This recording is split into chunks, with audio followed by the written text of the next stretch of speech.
Vers la fin du IVe siècle, saint Exupère, appelé quelquefois Spirus ou Spirius, romain de naissance, selon quelques-uns, vint prêcher l'évangile dans la Neustrie, depuis Normandie, après que, sous la conduite de Rollon, les Normands eurent conquis cette belle province. Saint Exupère fonda l'église de Bayeux.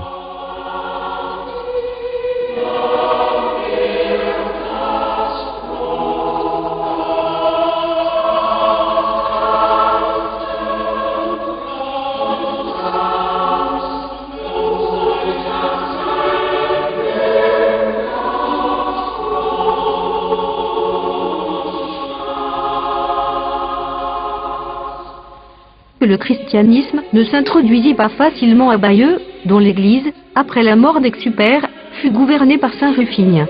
Ses successeurs, saint Lottie ou saint Loup et saint Patrice, continuèrent l'œuvre apostolique de saint Exupère.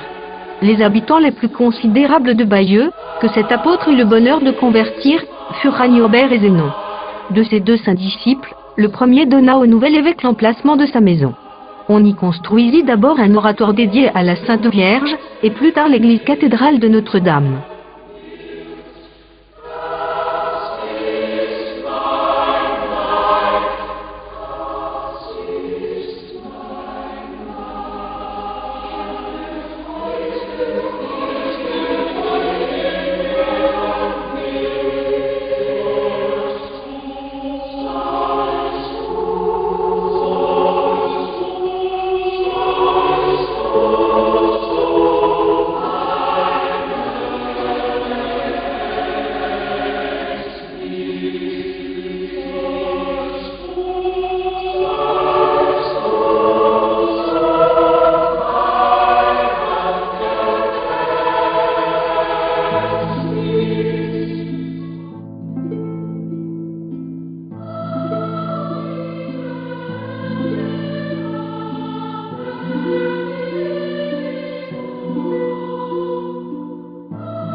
Vers 1046, la ville, presque entièrement construite en bois, fut détruite par un incendie.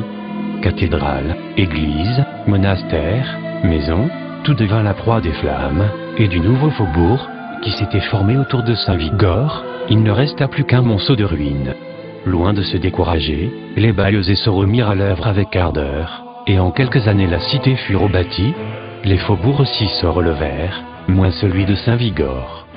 Sans doute, dans cette œuvre de reconstruction générale, les églises avaient été relevées de leurs ruines avec plus d'empressement et de piété que de goût et de soin, mais, grâce à la magnificence de l'évêque Hugues, la cathédrale sortit des flammes plus majestueuses qu'auparavant.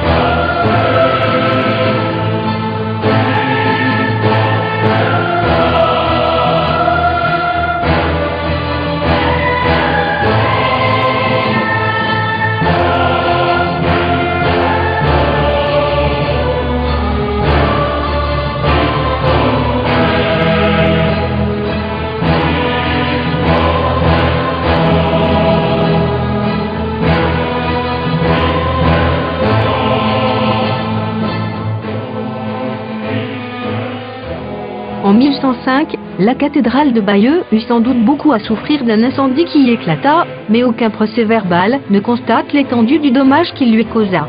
Elle fut restaurée, embellie et considérablement augmentée dans la seconde moitié du XIIe siècle.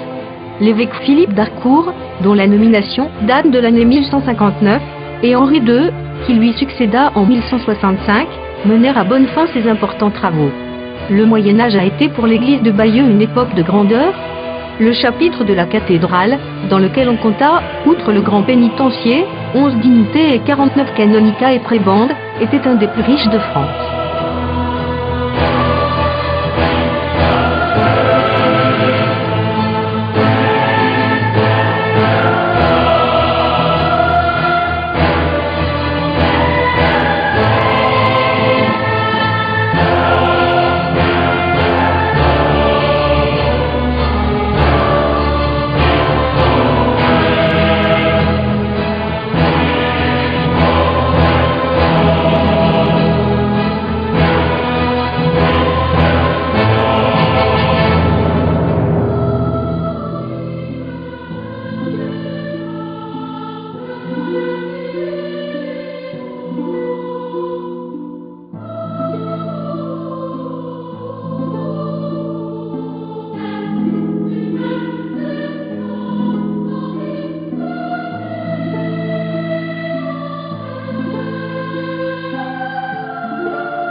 Cette vidéo vous est présentée par patrimoine-de-france.com avec les photos de Pascal Jean Rubilla.